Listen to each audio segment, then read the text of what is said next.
schedule karon tig house in ko. House in, house out. Ako'y tigwa sa baka dito sa lang barn na doon dali sa making parlor. So, rotation na mo ang trabaho dire. So, milker, herdman, muna na ang trabaho. Muna yun. Puli-puli ang amuang trabaho dire.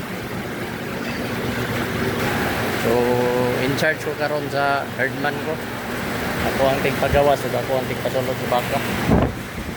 So, dire ra gulat sa gawas.